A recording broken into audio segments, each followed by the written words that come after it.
Ďakujem pekne. Ďakujem pekne. Pekný deň.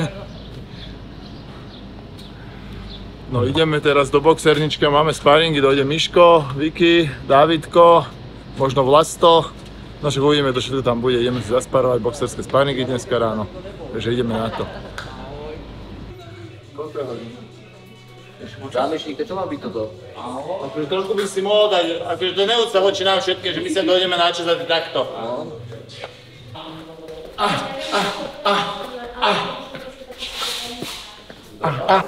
V boxerskej príprave nie je pre mňa nič ťažké, pretože úpolové športy ma celkovo bavia. Samozrejme niekedy kola s Miškom Plesníkom nejsú ľahké, ale tým, že ani nechudnem nejako, tak nie je nič ťažké v tejto príprave.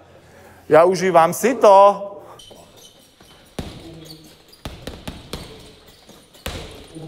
Nie, u mňa to není vyostrené, vôbec to není z mojej strany vyostrené. Ja si idem zaboxovať a ja tie jeho reči akože fakt mi prišli smiešné, pobavili ma. Akurát zhodil sám seba podľa mňa trošku. Zdravotne som na tom teraz dobre, musím povedať. Cítim sa veľmi dobre. Čiže všetko je fajn, všetko je ako má byť. A už sa teším na autoarénu. Aj, pekná bodka. Ďakujem za bodku. Pirát išiel strašne hore rukami. Ten stand-up mal vždycky dobrý, lebo začínal v Hanumanžeme, v Bratislave, boxoval aj u Sveťa. V Ružinove, na čom vlastne staval v MMA a v bojových športoch. Teraz sa venuje iba boxu, piluje to, dvakrát chodí na súkromky, trikrát sa sparuje takéto ťažké váhy. Je to aj vidieť, že sú to ťažké sparingy, 90-kiloví chalani, 100-kiloví chalani. Neviem si predstaviť, čo by ho mohlo zastaviť teraz v túto chvíľu. Ako môže to skončiť predčasne aj z toho ústupu, keď tam dobrú kontru trafím, tak bude koniec. Samozrejme, on môže niečo trafiť, možno čisté, čo by ma mohlo ukončiť, takže môže to. Bude silný, asi.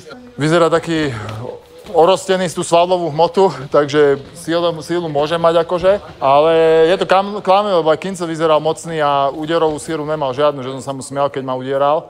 Čiže uvidíme a môže to skončiť samozrejme predčasne, ale ideme na 4 kola po 3 minúty v boxe, tak akože je to vysoká pravdepodobnosť, že to bude asi na body.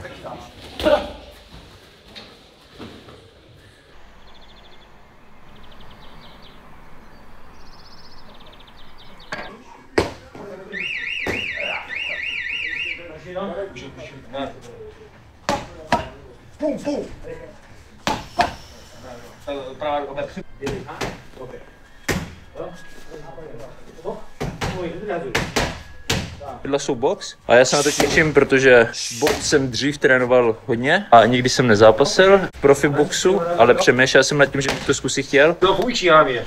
Jakože, nebo to já chci, aby... Ale my jsme chudej gym, takže my máme takové tejpy. Takový chudý tejpy. Bych chtěl mít na každý trénink tejpy udělaný. Tejpy svého trenéra, co mi nalije vodu, otře mi po... To já jsem byl s Filip. Jo, to bych chtěl. Nějakou hostesku ještě, to by dostal, co? Hosteska mi neprošla. Určitě.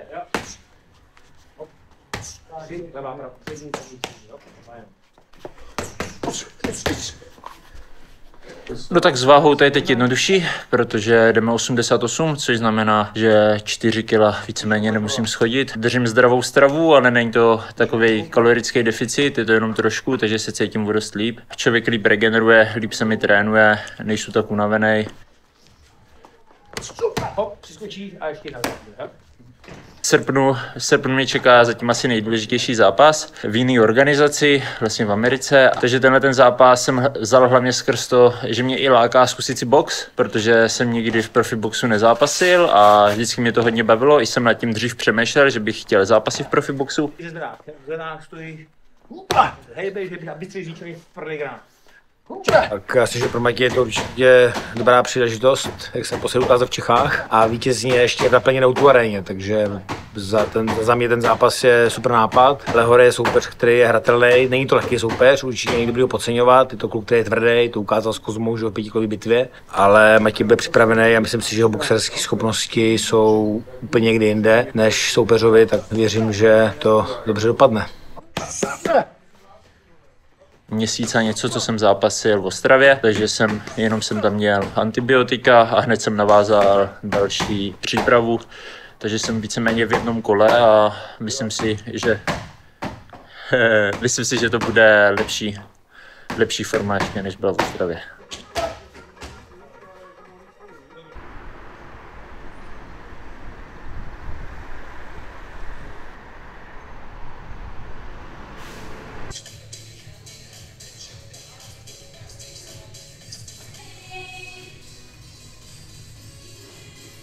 Jsem juniorská mistryně světa WBC, mistryně světa WBC v ženách, evropská mistryně světa WBO a to je všechno.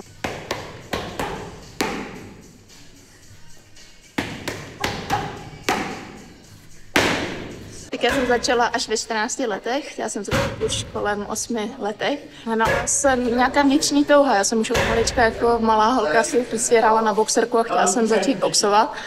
A je to hrozně těžký vysvětlit, že nebyla jsem jako holka, která by se na ulici rvala nebo tak, to vůbec. Já jsem se nikdy nemlátila a nebrala venku, nemám ráda konflikty a násilí. Ale nějaký vnitřní hlas mi říkal, že mám jít touhle cestou a tím sportem, tím boxem. Schazu, ale už je to krásný, už mám jenom nějakých 900 gramů, takže super, netrápím se váhou.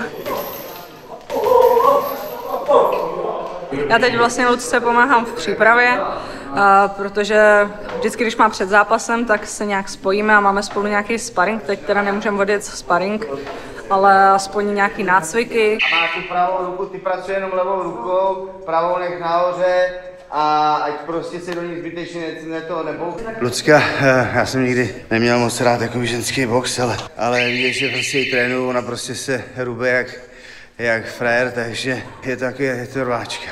Ale samozřejmě ne taková, která půjde bezmyšlenkovitě, to je jasný, jo, prostě musí mít furt mozek. A ten má, takže zaplať pánbu.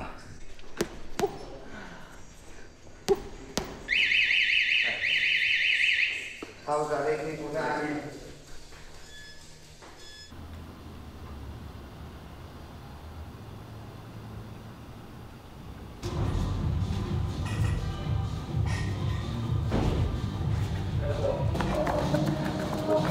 Událo se dost věcí. Zraněný jsem byl chvíli, boxoval jsem v Rusku, třeba kolik jsem měl zápasů do oktagonu. 3, 4. Vyhrál jsem profi mistra světa, Bako, s Francouzem jsem byl, na 5 kol jsme jeli.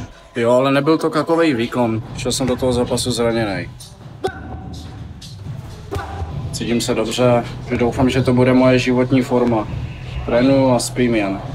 Jsem tam lítám po večerech jako, ale to k tomu patří.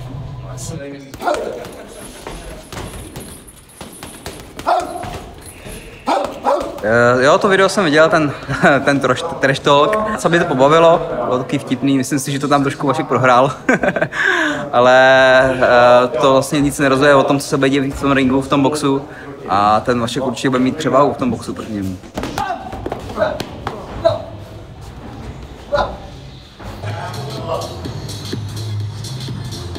No jdu běhat do parku.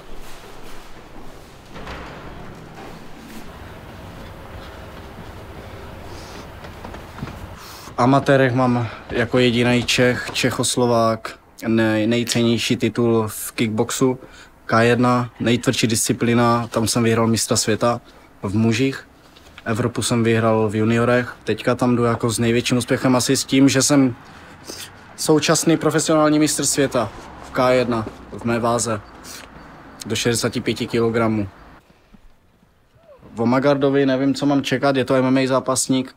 Ten box bude asi trošku jiný, ale já se připravuju přímo s boxerama, kteří mají 150 až 200 zápasů, prostě spárujeme, děláme vyrovnané spáringy, takže si myslím, že by neměl být problém.